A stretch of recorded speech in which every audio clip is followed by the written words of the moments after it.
안녕하세요. 오늘 소개해드릴 작품은 프랑스 현대문학의 대표작 로맹가리의 자기 앞에 생입니다. 이 작품은 인간의 고독, 사랑, 그리고 삶의 존엄성에 대한 깊은 성찰을 담고 있으며 프랑스 문학사에서 오랜 시간 동안 독자들의 사랑을 받아온 소설입니다. 자기 앞에 생은 1975년 작가 에밀 아자르라는 이름으로 처음 세상에 알려졌습니다. 하지만 훗날 밝혀지기로 이 이름은 프랑스 작가 로맹가리가 사용한 가명이었습니다.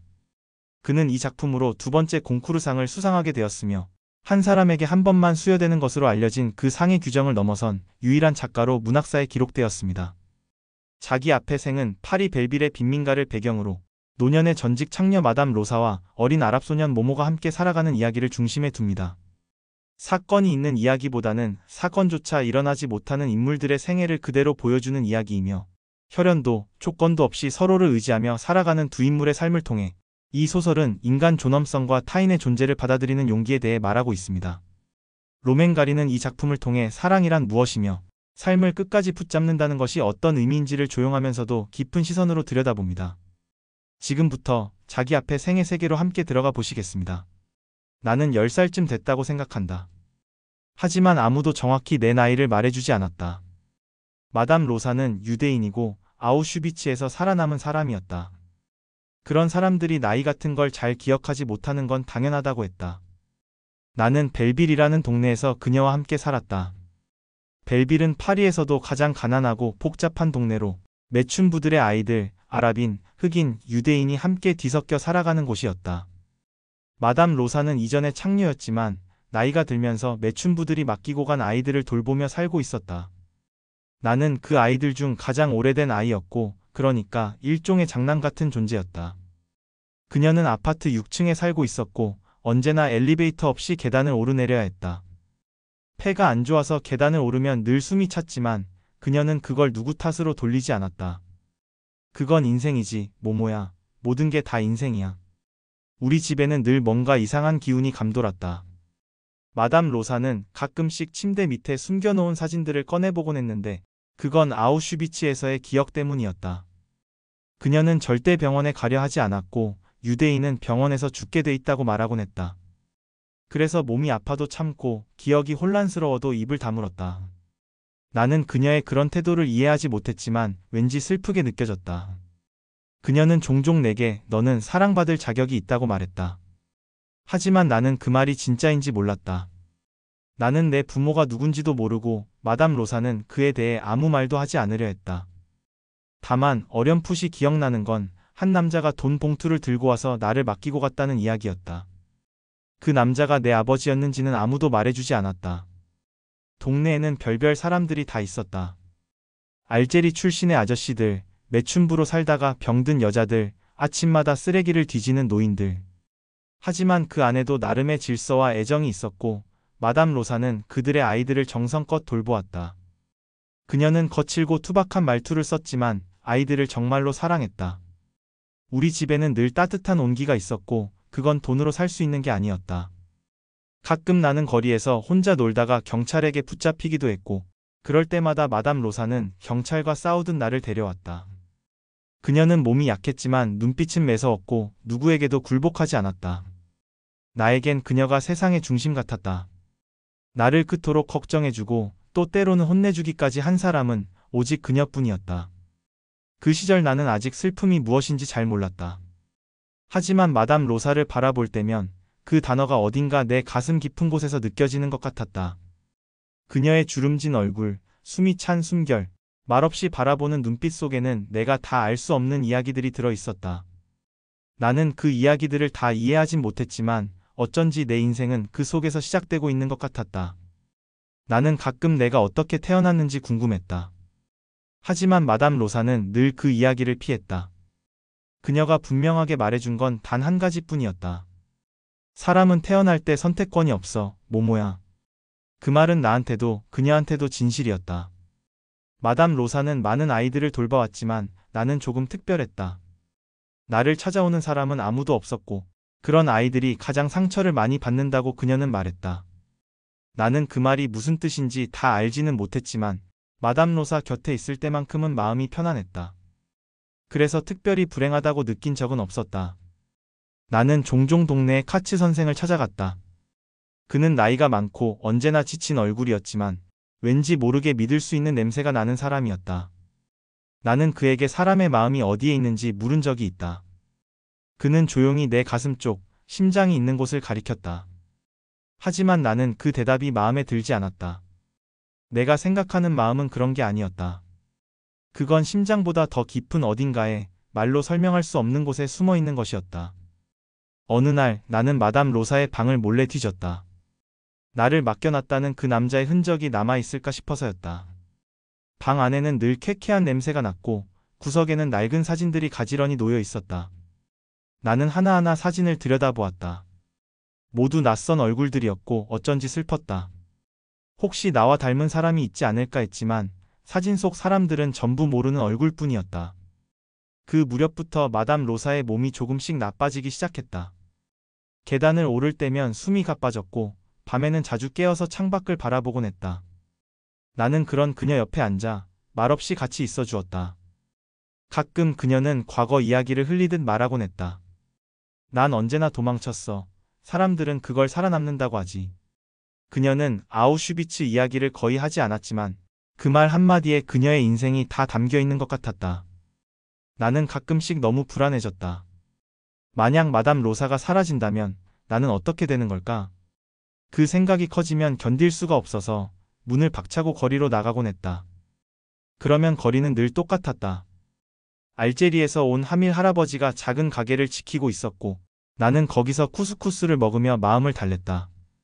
하밀 할아버지는 글을 읽지 못했지만 코란을 줄줄 외우는 신기한 사람이었다. 나는 그에게 신에 대해 물었다. 할아버지는 조용히 말했다. 신은 보이지 않아도 내 안에 있단다. 신이 없으면 삶도 없는 거지.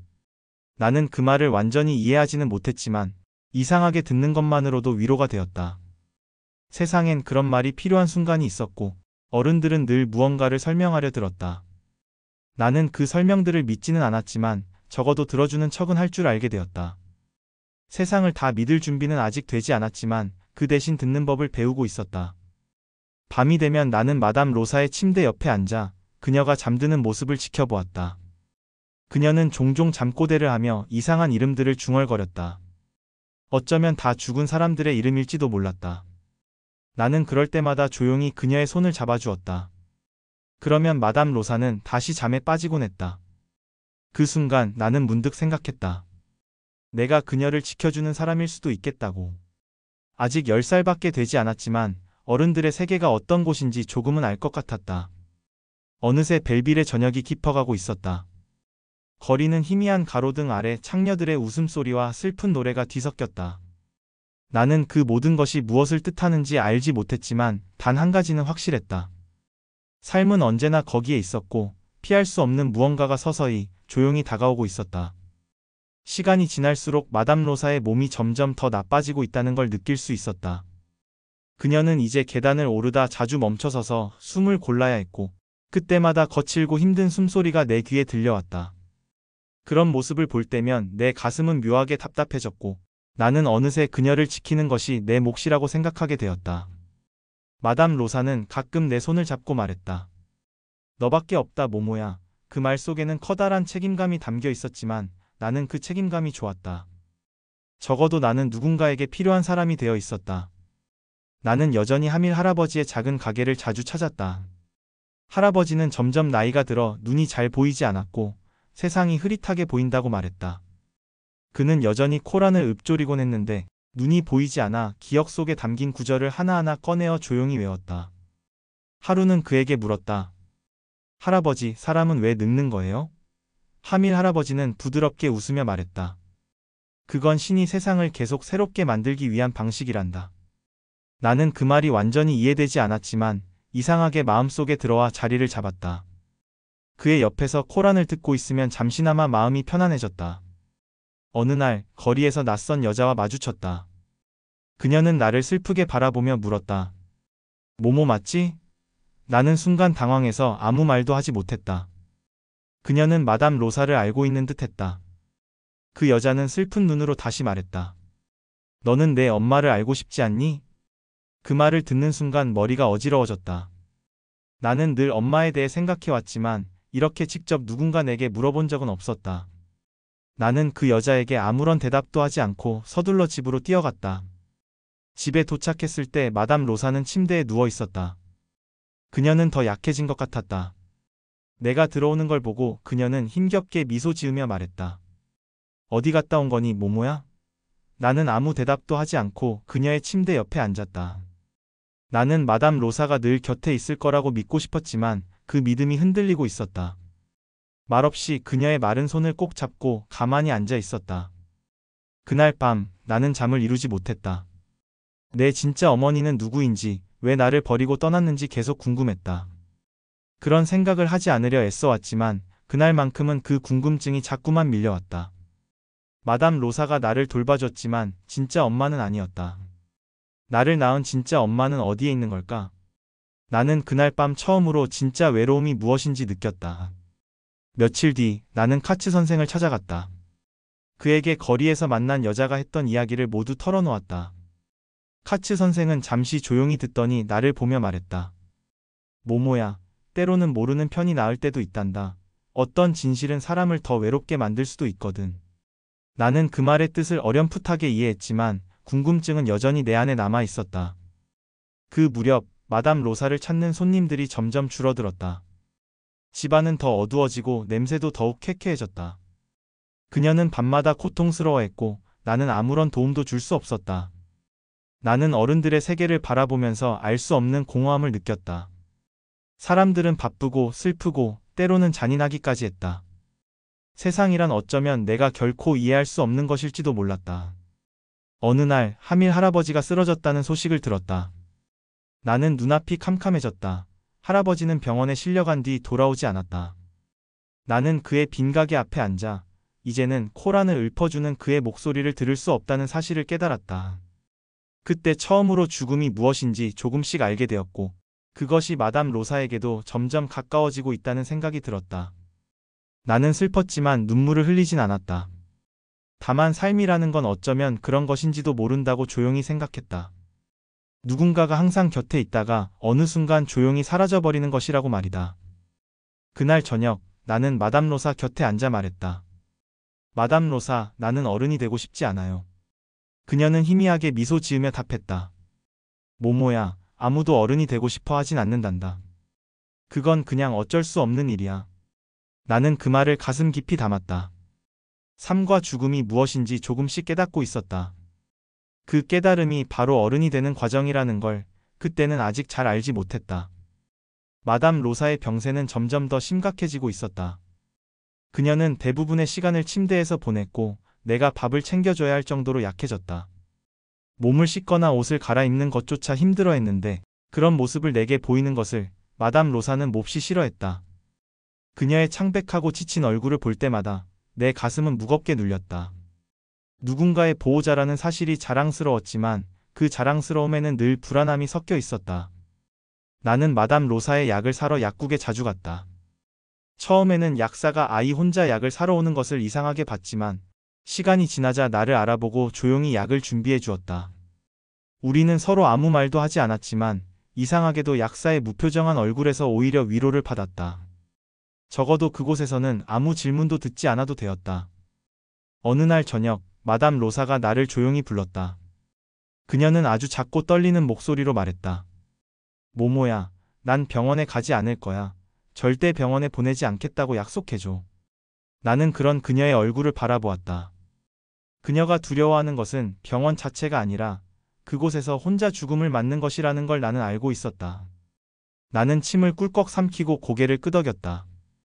나는 그 순간 처음으로 진짜 거짓말을 하고 있다는 느낌을 받았다. 하지만 세상에는 때로 진실보다 더 중요한 거짓말이 있다는 것도 그때 깨달았다.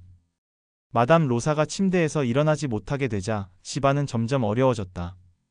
돈이 떨어지고 있었고 마담 로사에게 아이들을 맡기던 사람들도 더 이상 찾아오지 않았다. 집세는 밀렸고 전기와 물도 곧 끊어질 것 같았다.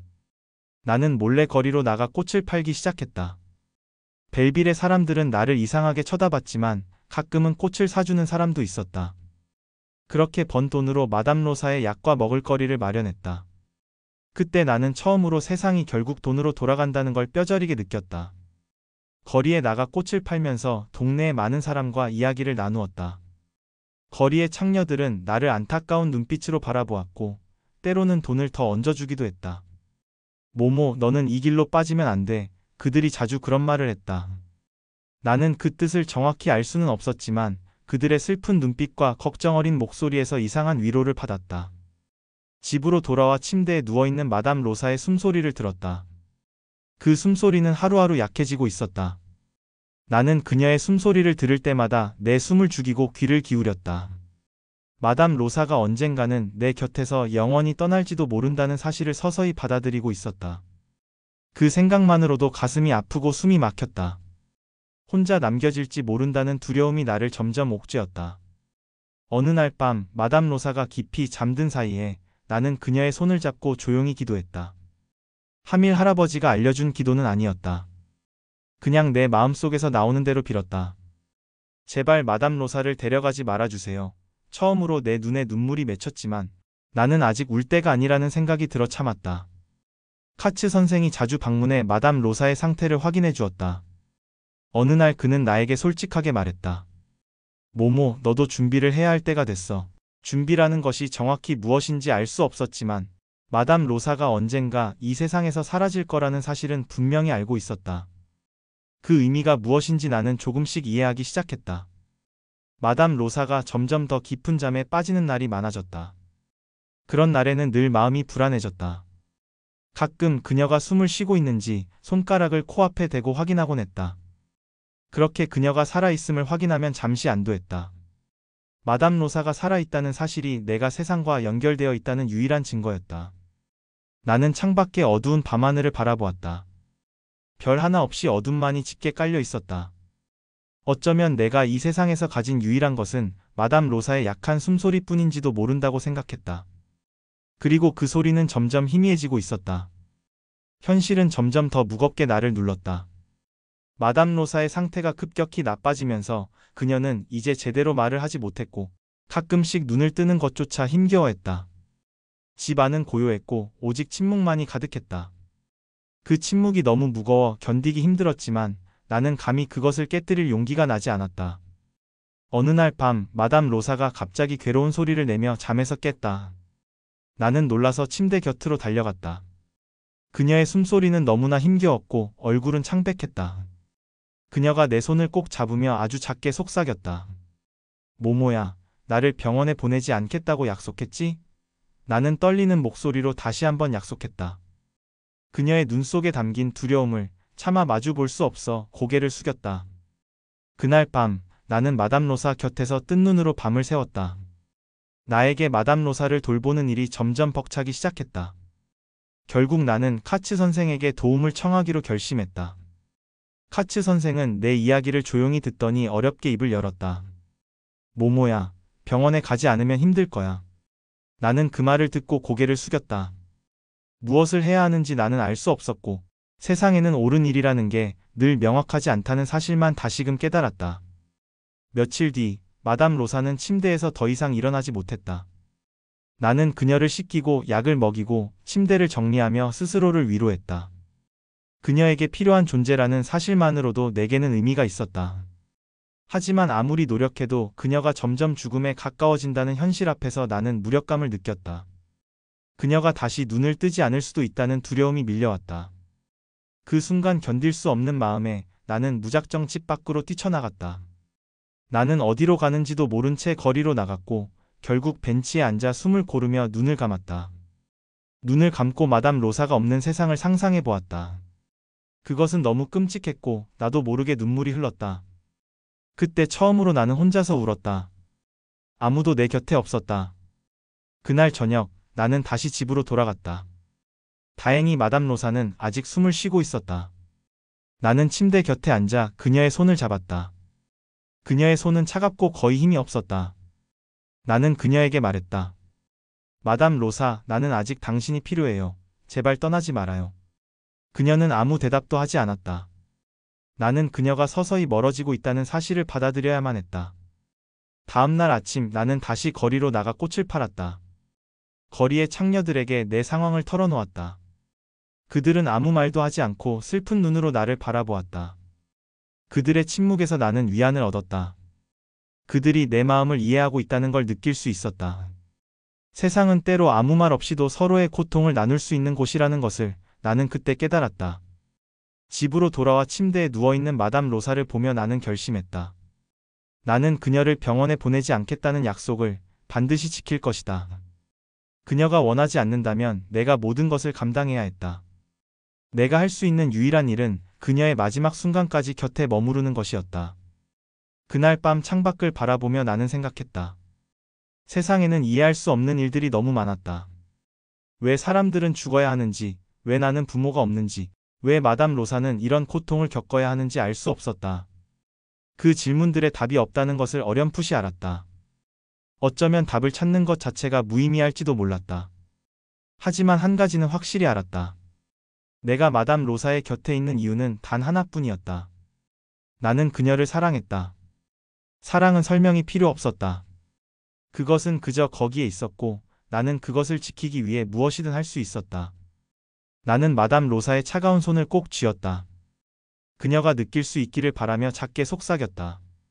당신이 떠날 때까지 나는 여기 있을 거예요. 그리고 나는 침묵 속에서 그녀의 희미한 숨소리를 들으며 천천히 눈을 감았다. 나는 이제 마담 로사의 곁을 거의 떠나지 않았다. 그녀의 몸은 하루하루 말라가고 작아졌는데 그런 모습이 너무 뚜렷해서 오히려 현실감이 없었다.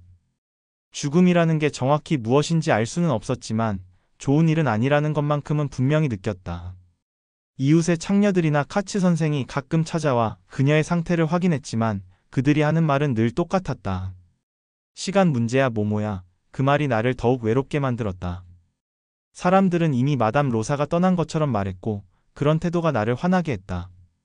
마담 로사는 아직 거기에 있었고 여전히 숨을 쉬고 있었으며 내게는 전부였다.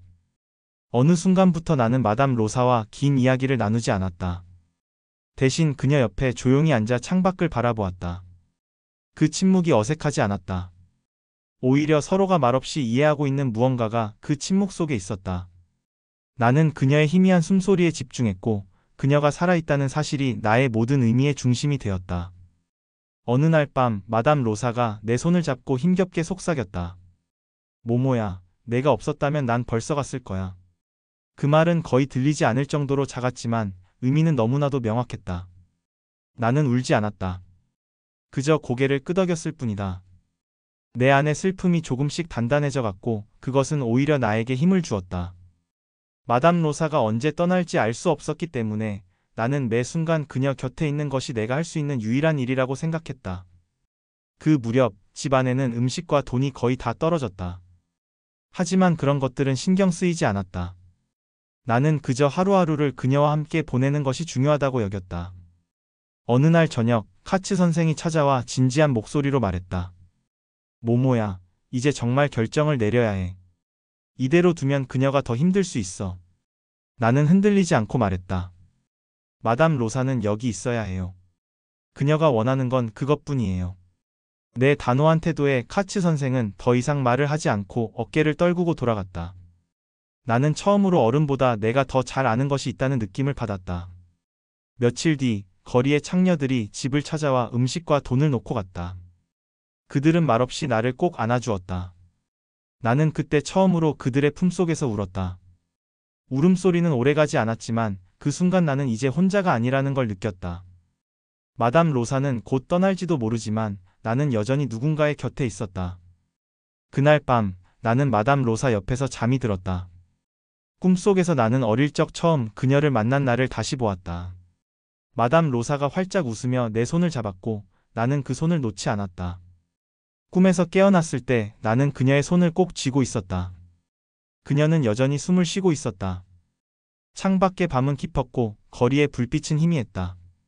그 순간 나는 처음으로 죽음이라는 것을 조금씩 받아들이기 시작했다. 죽음은 슬프고 두려웠지만 피할 수 없는 현실이었다. 나는 이제 그것을 외면하지 않았다. 대신 천천히 마주하기로 했다. 방 안을 채우는 마담 로사의 희미한 숨소리에 귀 기울이며 나는 그녀가 떠날 때까지 곁에 있을 것이라고 다짐했다.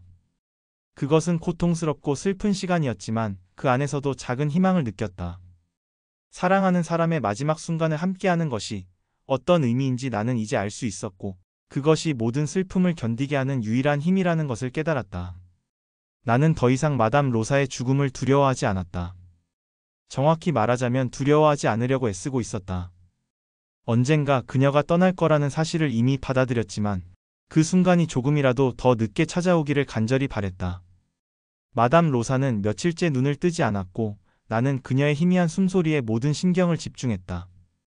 그녀의 숨소리는 여전히 나와 세상을 이어주는 유일한 끈이었다. 카츠 선생이 아침 저녁으로 들러 마담 로사를 진찰했다. 그는 내게 조용히 말했다. 이제 그녀가 떠날 준비가 된 것 같구나. 여기서 너와 함께하는 것이 그녀가 진심으로 원했던 일이야. 나는 그 말을 듣고 조용히 고개를 끄덕였다. 나는 마담 로사의 곁에서 더 이상 책을 읽어주거나 이야기를 하지 않았다. 대신 그녀 곁에 앉아 말없는 침묵을 나눴다. 그 침묵 속에서 우리는 더 깊은 이야기를 나누는 것 같았다.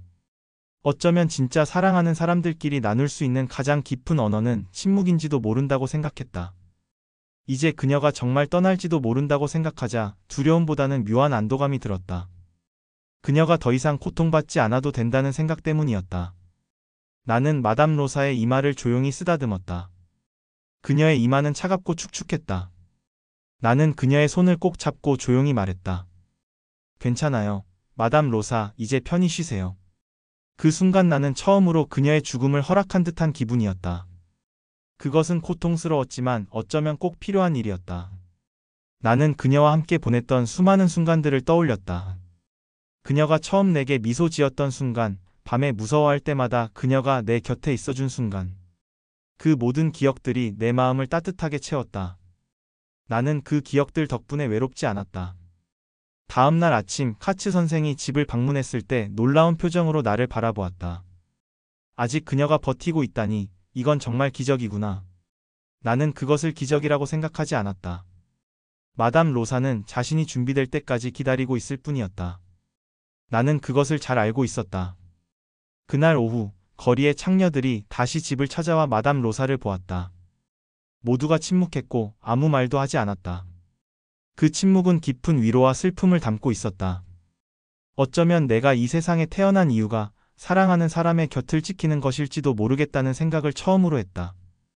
저녁이 되어 나는 다시 마담 로사의 손을 잡았다. 그녀의 숨소리는 거의 들리지 않을 정도로 약했다. 나는 그녀에게 말했다. 마담 로사, 나는 당신 곁에서 클 수 있어서 정말 다행이었어요.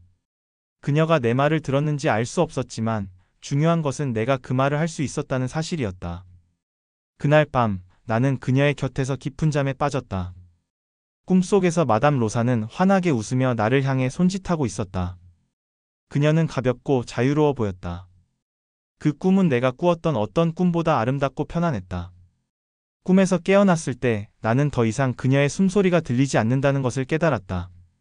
나는 조용히 그녀의 얼굴을 바라보았다. 그녀는 평온한 모습으로 잠들어 있었다. 나는 천천히 그녀의 손을 잡고 아주 작게 속삭였다. 고마워요, 마담 로사. 그저 그녀 곁에 앉아 그녀가 진정으로 편안히 쉴 수 있기를 간절히 기도했다. 나는 처음으로 죽음이 슬픔만이 아니라는 것을 깨달았다. 그것은 떠나는 사람에게 주는 마지막 선물이었다. 이제 나는 그 선물을 줄 만큼 충분히 어른이 되어 있었다. 마담 로사가 떠난 후 나는 그녀가 살던 방에서 며칠을 홀로 보냈다. 집 안은 텅 빈 듯 고요했고 나는 그 고요함에 쉽게 익숙해지지 못했다. 마담 로사가 누워있던 침대는 그대로였지만 그곳은 이제 내게 낯선 공간이 되어버렸다. 마담 로사의 장례식은 조용하고 간소하게 치러졌다. 카츠 선생과 거리의 창녀들, 그리고 벨빌의 몇몇 이웃이 참석했다. 모두가 침묵했고 크게 슬퍼하는 사람은 없었다. 어쩌면 이미 오래전부터 슬픔에 익숙해진 사람들 같았다. 나는 장례식 내내 말없이 마담 로사의 작은 관을 바라보았다. 그것이 삶의 끝이라는 사실이 이상하게 느껴졌다. 죽음이라는 것은 어쩌면 삶의 한 부분일지도 모르겠다고 생각했다. 장례식이 끝난 후 나는 거리의 창녀 중 한 명인 나딘의 집에서 지내게 되었다. 나딘은 말수가 적었지만 친절했고 나를 방해하지 않았다. 그녀는 자주 창밖을 바라보며 담배를 피웠는데 그 침묵이 내게는 편안했다. 나는 그녀 곁에서 조용히 세상을 바라보면서 내 삶을 조금씩 받아들이기 시작했다. 어느 날 카츠 선생이 찾아와 진지한 얼굴로 말했다. 모모야, 이제부터 내 삶은 네가 스스로 결정해야 해. 너는 아직 어리지만 이미 어른보다 많은 것을 알고 있단다.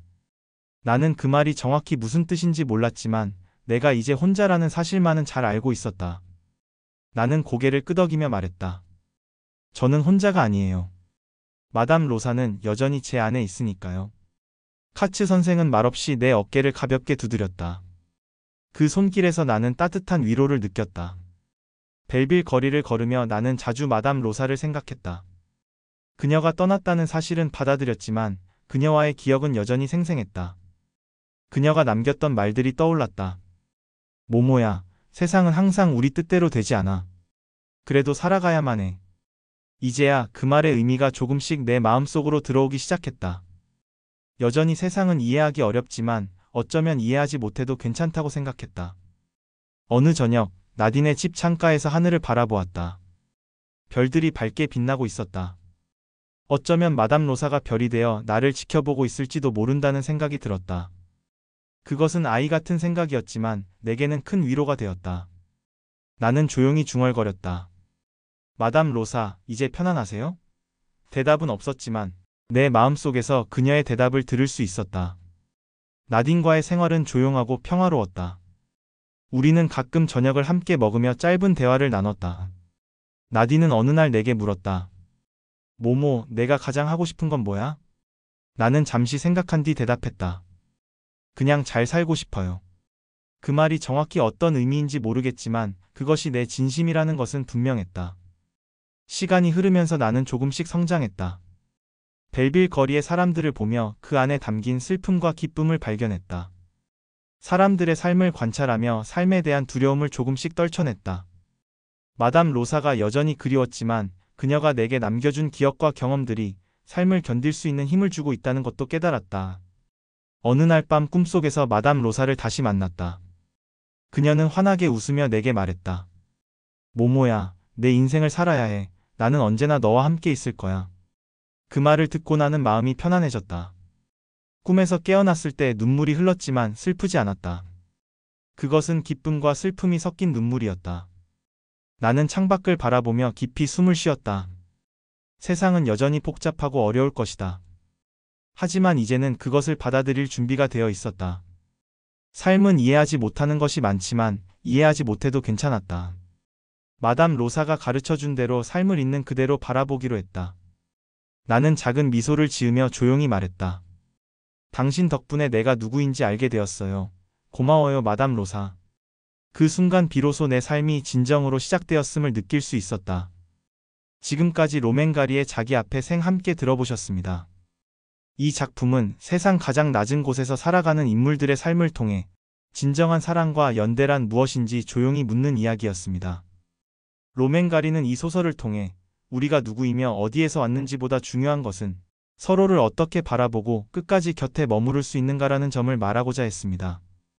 핏줄이 아니어도 언어나 종교가 달라도 진심 어린 마음은 누군가의 전부가 될 수 있음을 모모와 마담 로사의 이야기를 통해 보여주었습니다. 이 소설이 전하는 따뜻한 위로와 조용한 용기가 오래도록 마음속에 남기를 바랍니다. 시청해주셔서 감사합니다.